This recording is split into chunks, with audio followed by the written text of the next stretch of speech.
Welcome, EST family. We about to get into it, man. I wasn't gonna do this.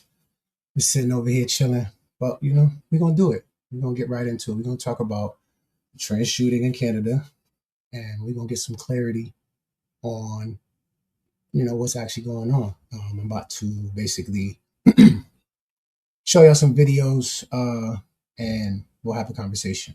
All right. So here is a clip. This is from a streamer called Amala, and she does a really, really good take on actually what's going on here. So let's check it out. To be identified in public and in social media. I can say that Jesse was born as a biological male who approximately, the information that I have, approximately 6 years ago began to transition to female and identified as female. Guys, it's happened again. Another mass shooting has taken place in northern British Columbia in Canada, and we're going to talk about this story because the identity of the shooter has been revealed, and it happens to be a trans individual. Now, I'm going to head over to AP News for us to read an article and get some details about what's taken place here. It says Vancouver, British Columbia, a shooting at a school in remote northern British Columbia left 7 people dead, while 2 more were found dead at a nearby home. Canadian authorities said Tuesday. A woman believed by police to be the shooter was also found dead, apparently from a self-inflicted wound. Now, there are other places reporting that a woman in a dress was seen and was identified as the shooter. Other places are using the term gun person.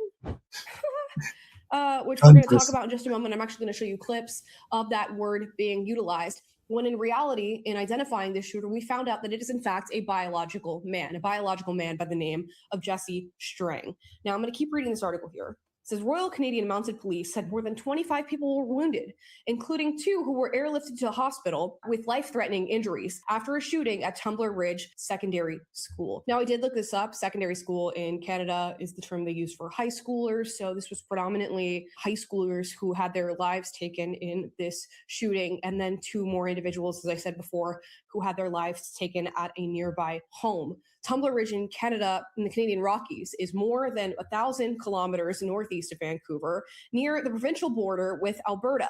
The provincial government website lists Tumbler Ridge Secondary School as having 175 students from grades 7 to 12. So this is a pretty small area, a pretty small town. So I imagine this is a very shocking thing to experience. It's shocking when anybody experiences this, let alone a very small town with a small population at a small school. We're going to read this post from Disclose here. It says 10 people dead, and we're getting conflicting reports here. Some are saying 9, some are saying 10. We know the bulk of the individuals who had their lives taken were at this secondary school. And then he also took the life of his mother and his young stepbrother at their home nearby. 25 injured after a mass shooting in Tumbler Ridge, Canada. Police have identified the shooter, but won't release details at this time for privacy reasons, which is really strange to not want to identify them due to the privacy reasons. For who? I mean, it could be to protect the family of the shooter. It could be in some way, shape, or form to protect the victims. But many have been responding with the identity of the shooter, who we now know to be a trans-identifying individual. I was going to say it's hard to know which male, female at this point, biological male identifying as a trans woman. Throughout this video, you're going to hear me refer to the shooter as Jesse Strang. That is how he's been identified on some platforms. On others, he's being referred to as Jesse Van Rootselaar. It seems Strang is his mother's last name, and maybe not necessarily the last name that he is being identified with. There's a lot of back and forth here. Okay, so that's the detail that we have. And before, we had the wrong photo of this individual. There was one photo circulating and getting a ton of reports, and that happens not to be the shooter in this instance. Here is the confirmed photo now that we have of the shooter. Libs of TikTok writes, the shooter was reportedly a mentally ill male who identified as a trans and pretended to be a girl. Police didn't want to offend by misgendering him, so they called him a gun person. And we are going to get to that clip of them calling this boy man a gun person. Really? A gun person. This is what I be talking about, the protection of these people. A gun person? Ridiculous. Gun person rather than gunman. So there are the photos there. And we're going to have a conversation about trans violence, trans mass shootings. It's a sore subject for a lot of people, even though it's something that definitely needs to be talked about, because this identity is often paired with other psychological issues, mental issues, psychological comorbidities that leave these people in particularly vulnerable positions when it comes to committing acts of violence like this. They have a high propensity to do this statistically when compared with other demographics in our population. And we should be able to have that conversation without being called transphobic, without being told that we're attacking trans people, because it's just a conversation that needs to be had about facts. Now, interestingly enough, when we're trying to share the facts in this situation, people are trying to veil the reality of what's happened here with words like gun person. So let me show you this. This trans shooter opens fire in Canada. 10 people dead, 25 plus wounded. The police are so terrified of misgendering that they're calling the suspect a gun person instead of a gunman. That includes the deceased gun person. Okay. And then separately, do you know the gun person's relationship to the... Let's hear it again. Let's hear that again. I just can't, I can't believe it. That includes the deceased gun person. Okay. And then separately, do you know the gun person's relationship to the deceased gun person instead of gunman, which we all know is the case here. You have a man who thinks that they're a woman, who is trying to identify as a woman, who has gone on to commit a mass shooting. And when we look at the stats on mass shootings and the gender stats on that, typically you're going to see that it's biological men who are committing these crimes. So to go on to call this person a gun person or a woman in a dress or a female is absolutely ridiculous. First of all, because we're not running in tandem with reality. Second of all, because you're attributing a heinous crime like this to the female population and to women.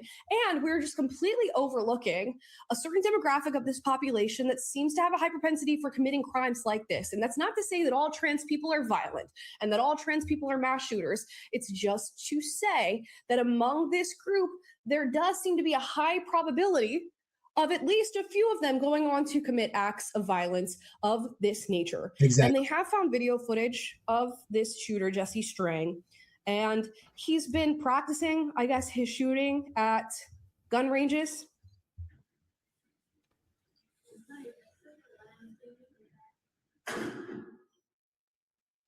There you go. I mean, on the back of his sweatshirt is also a firearm. I don't know if anybody has a close-up on that. Instead of talking about what's actually going on here, the media and even the police are deciding to refer to this person as a gun person, as a female, as a woman. Reuters, okay, which is meant to be a reputable source for news. 10 people dead, including female suspect, after Canada school shooting as it happened.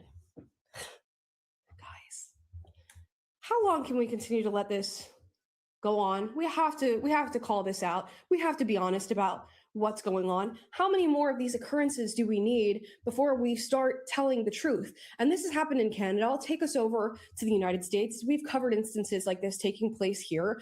Recently, we've talked about Audrey Hale in Nashville. I've got a list here. Robin Westman in Minneapolis, Alec McKinney in Colorado. You have Tyler Robinson, the shooter of Charlie Kirk in Utah, who was in a relationship with a trans person or trans identifying individual that was heavily influencing their life and their ideology. It even influenced what was etched on the casings that were found at the scene of his shooting. All trans/non-binary identifying shooters committing heinous acts of violence against people, often in the name of trans ideology and gender ideology. Often these people have manifestos, journals, posts online where they're talking about their struggles with the trans identity, hating people who they believe to be their oppressors. They're talking about their journey of wanting to switch sexes or the violent thoughts that occur to them that run in tandem with this identity, it seems.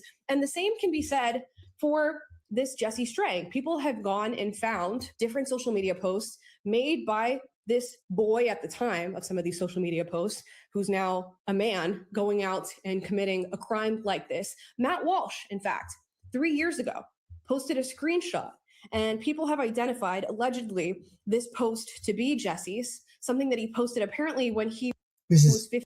This is very interesting. Check this out. 15. It says, how do I stop comparing myself to fictional characters? I'm trans male to female. I'm pre-HRT, which is hormone replacement therapy, 15 years old, and I've been viewing a lot of anime-related content recently. Was never into it before. The characters are always so cute. I don't want to be 2D or anything like the characters themselves, but when it comes to their body shape and stuff, I often find myself comparing their semi-unrealistic yet still physically possible shape, specifically when it comes to height, BMI, and obviously their chesticles, referring to the breasts that are shown on anime characters, which if you guys have watched anime. And this is what I be saying. I talked about mentality. Criminality is built by mentality. Mentality breeds criminality or bad behavior. And people was talking about, oh, socioeconomic and poor people and all this white, black. It's mentality. And you see this statement that this person is writing. His mentality was just unchecked and just going crazy. You know how completely unrealistic this body shape or this like makeup of a person is for biological women alone, let alone a man who's trying to become a woman. And there seems to be some acknowledgement of that in this post. He goes on to say, I'm super skinny, so that sometimes makes me feel kind of good, but I'm pre-hormone replacement therapy. And my expectations are minimal for chest growth, and I'm 6 foot tall. Why can't I be petite and small? Sad face. Side note, if you know of anywhere I should go to get into watching anime, that'd be nice. Never watched it before. So we have some crazy expectations, some crazy views, clearly an influence of anime, which people have spoken deeply about the connection of watching these sorts of things and the trans identity, the connection between things like autism and the trans identity. I'm not saying this about this particular individual or trying to make that connection. It's just something that's been noted. And I believe that's what Matt Walsh was referencing when he initially posted this 3 years ago. Come to find out, this individual has now turned himself into a mass shooter. Now, there are other posts that are alleged to have been posted by this Jesse Strang. You can read here, okay? The psychology of watching gore. I find it addictive. It's hard not to watch violent content. I'm drawn to it. I don't think much of it, though to say it doesn't affect me is likely naive. I'm sure maybe subconsciously it does. It just doesn't feel like a big deal. I'm drawn to substances too. It's easy to get high and just zone out into videos of this stuff. Does it impact my mental health? Mine's probably already fucked. I've tried to stray away from watching this type of thing because it really sucks me in and is a massive useless time dump, but I never really saw any benefit. I think the retards in the comment section are more bothersome mentally than the videos I try to just not interact with. Dorks XD. So some concerning stuff. Okay, we're getting a little bit of the background here. The influence of anime and maybe some expectations about wanting to become a woman, maybe the sexual nature of that content, leading somebody down the path of wanting to become a woman, the violent content, the use of substances and drugs, and the mixing of these things all at once is probably a really bad cocktail for any individual, let alone a young person who is struggling with gender dysphoria. And I know a lot of people are going to say, Pamela, why the focus on this identity? There are people of all different types of identities who commit heinous acts of violence and acts of violence like that of mass shootings and school. I hate this argument. This argument is trash. Oh, other people do it. Other people do it. Yeah, but that's not what's going on right now. We're trying to talk about current events. I hate when people try to stifle the conversation, circumvent the conversation that we're trying to have when we're talking about current things that's going on right now. We're talking about people, that are doing things right now. We're talking about an ideology that's ramping up, and you want to go talk about Columbine. Like, really? Get out of here. Shootings. And we have to look at the stats on this, okay? And the stats do exist. Although I think this is an understudied part of this particular bit of crime because it's a conversation that people don't want to have. And that's evidenced by the fact that we have the media referring to this person as a gun person, a female, a woman in a dress. Okay, we're clearly not ready to have an open conversation about this particular group and the likelihood of mass shootings within this particular group. But there are some stats here. Mass shooting rates by demographic, 2015 to 2025. Who are the leading demographics here? Trans/non-binary biological male is overwhelmingly the leading demographic. Secondary to that, trans non-binary biological female. Oh, I thought I was bluffing. Facebook. I thought there was no ramping up of violence with these people. I thought there's no evidence of this. I thought that's what y'all was telling me earlier. There's no evidence of this, right? I was bugging, right? And when we put these two categories together, here's what you get. Mass shooting rates by demographic. Overwhelmingly in the lead is trans/non-binary all. I mean, the proof is there. The conversation needs to be had. How many more times does this have to happen before we can begin to have that conversation? We are not protecting children in this conversation. And the sad part about it is, if we had intervention when it comes to gender dysphoria, if we were treating this properly, which does not involve allowing these kids to lop off their breasts, putting them on hormone replacement therapy, sending them to gender clinics where they're being blindly affirmed for the gender that they believe themselves to be rather than the gender that they are. If we were not doing those things and instead trying to intervene in a way that affirmed the actual identity of these individuals, the actual sex of these individuals, and put them on a healthy pathway to lead a healthy life, maybe we wouldn't be dealing with the mass shootings. We wouldn't be dealing with the Jesse Strings and the Audrey Hales and the Robin Westmans and the Tyler Robinsons.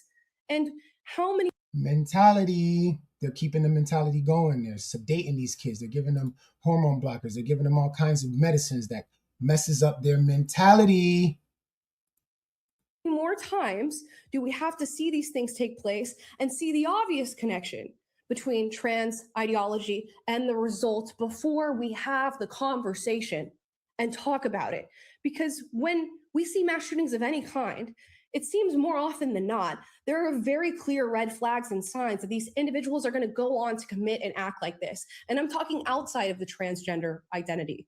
These are people who are often struggling socially. They're letting their parents know. They're letting their school administrators and teachers know through red flags and signs that they could go out and commit and act like this. And it's just being overlooked time and time. Now, my whole thing is, I think that's purposeful. I think they need these people. I think they want to infiltrate, the children's minds. I think Gavin Newsom said he wants to see more trans kids. I mean, like, who's benefiting from this? What, the pharmaceutical companies with the medicine and the surgeries? Like, who's benefiting from this? And then you got these people going crazy on psychedelic meds and they going out and shooting people. Who is benefiting from this? Because they keep it going. Gun person. Like, really? And you want to keep medicating kids. Gavin Newsom, California, talking about, oh, we want to see more trans kids. Like, really? Time again. And if we Really? overlook the connection, the seeming connection between this identity and this act, we're doing a disservice to everybody. We're doing a disservice to the victims of these crimes. We're doing a disservice to the future victims of these crimes. Because right now we can look at this, we can look at the data and say this is probably going to happen again. Because we're not addressing it and we're not having the conversation. 100%. And we do this all the time, unfortunately. And you know what? This video is just a video to talk about it. To at the very least say, I don't know exactly why this identity seems to be connected to this, but there does seem to be a connection.